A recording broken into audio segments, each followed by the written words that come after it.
Korean এই রামেনটা আমার husband অনেকদিন ধরে আমার কাছে খেতে চাচ্ছিল, আর আজকে ফাইনালি ম্যাগি নুডলস আর বাসায় থাকা ডিম সবজি এগুলো দিয়ে বাসায় সবার জন্য রামেন বানালাম। আর বানাতে বানাতে ভাবলাম তোমাদের সাথেও শেয়ার করি। ফার্স্টে 2টা ডিম সিদ্ধ করতে দিলাম, দেন চিলি ফ্লেক্স বানানোর জন্য শুকনা মরিচগুলো একটু ভেজে নিচ্ছি। বাসায় যে উপকরণগুলো থাকে সেগুলো দিয়ে আমি আজকে কোরিয়ান স্টাইলে রামেন বানাবো। ব্লেন্ডার জারে আমি কিছু গোলমরিচ দিলাম ব্লেন্ড করার জন্য, গোলমরিচের গুঁড়া করে নিব। আসলে এই গোলমরিচের গুঁড়া আর চিলি ফ্লেক্সের কারণে এই রামেনটা এত ঝাল হয়, মানে স্পাইসি রামেন যেটাকে বলে। এটার মধ্যে কিন্তু কাঁচা মরিচ বা গুঁড়া মরিচ ইউজ করা হয় না। গোলমরিচ শুকনা মরিচ সবার বাড়িতেই থাকে, এগুলোকে আমি একটু গুঁড়া করে নিলাম। আর তারপর নিলাম চিকেন। সলিড পিস হলে একটু ভালো হয়, আমি বোনলেস চিকেন গুলোই নিয়েছি। তার মধ্যে একটু আদা বাটা, রসুন বাটা, একটু গোলমরিচের গুঁড়া, লবণ, একটু চিলি ফ্লেক্স দিয়ে ভালোভাবে মেখে নিচ্ছি। এই তো সামান্য এই মশলাগুলোই, আর কিছুই দিব না। এটাকে ম্যারিনেট করার জন্য রেখে দিলাম। আর এখন আমি সবজিগুলো কেটে নিব। শীতকালে বাসায় যেগুলো থাকে শসা, গাজর, ধনিয়া পাতা, টমেটো, এই জিনিসগুলোই নিছি। ধনিয়া পাতা ভালো করে বেছে ধুয়ে টুকরা করে কেটে নিলাম। মানে আমার টপিংস এর জন্য যেগুলো করব সেগুলো আগে রেডি করে নিয়েছি। বানানো খুবই সহজ, খুব একটা সময় লাগবে না, মানে আহামরি কোনো প্রসেস না। আমি জাস্ট কাটাকুটি গুলো আগে করে নিচ্ছি। গাজর, টমেটো সবকিছু আমি স্লাইস করে কুচি করে কেটে নিয়েছি। আর তারপর নিলাম শসা। এই তো আমার টপিংস কমপ্লিট, এর বেশি আর কিছুই অ্যাড করব না।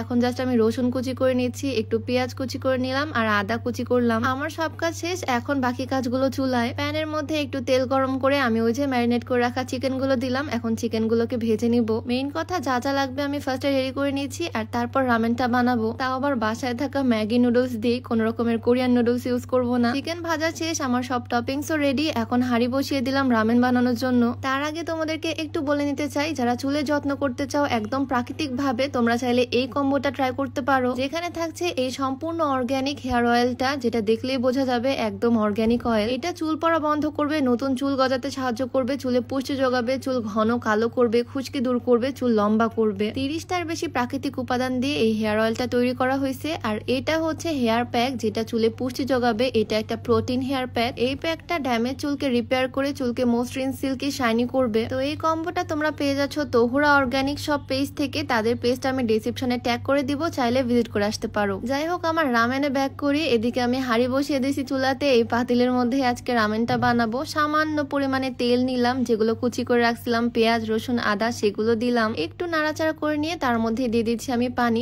বেশ খানিকটা পরিমাণে পানি দিচ্ছি, এইটাই হবে রামেনের ঝোল। পানিটাকে কিছুক্ষণ বয়ল করে নিচ্ছি, আর এর মধ্যে আমি দিয়ে দিব চিকেন স্টক। এই চিকেন স্টকটা দিলে ফ্লেভারটা অনেক বেশি ভালো আসে। আর এটার দাম নিবে 60 টাকা। 2টা এরকম বার থাকবে এটাতে। বাড়ির পাশে যে কোনো সুপার শপে তোমরা এই চিকেন স্টকটা পাবা। এই জিনিসটা ভেঙে নিয়ে আমি দিয়ে দিলাম এই ফুটন্ত পানির মধ্যে। তারপর আমি সেই প্রথমে বানিয়ে রাখা চিলি ফ্লেক্স দিলাম, যেহেতু এই রামেনটা অনেকটা ঝাল ঝাল হবে। দেন দিয়ে দিচ্ছি সামান্য পরিমাণে সয়া সস। সসটা দেওয়ার সাথে সাথে কালারটাই একদম চেঞ্জ হয়ে গেছে। একটু চিলি সস দিচ্ছি, তারপরে দিলাম সামান্য পরিমাণে চিনি, তারপরে এটার মধ্যে দিলাম লেবুর রস। আর কিছু দিতে হবে না, সব কমপ্লিট। আর কিছুক্ষণ সবকিছু একসাথে ফুটিয়ে এটার মধ্যে দিয়ে দিচ্ছি আমি ম্যাগি নুডলস। আমি 3 প্যাকেট ম্যাগি নুডলস এখানে দিচ্ছি। আমি, আমার শাশুড়ি আম্মু, আমার ননদ আর আমার হাজবেন্ড, আমরা 4 জন মিলে খাবো। যেহেতু ঝোল থাকে, এত এত টপিংস থাকে, তাই অল্প একটু খেলে পেট ভরে যায়। 3 প্যাকেট নুডলসই আমি দিলাম। নুডলসের মশলা এখানে ব্যবহার করিনি। আর সবকিছু মিলে একটু নাড়াচাড়া করে রান্না করে নিয়েছি। 2-3 মিনিটের মতো করে নিব এটা ঢাকা দিয়ে। এইদিকে আমার সবগুলো টপিংস একদম রেডি, আর এখানে আমার রামেনটাও রেডি। দারুণ একটা স্মেল আসতেছে, দেখতেও খুব সুন্দর হয়েছে। ফার্স্টের এই বোলটা নিয়েছি আমার হাজবেন্ডের জন্য।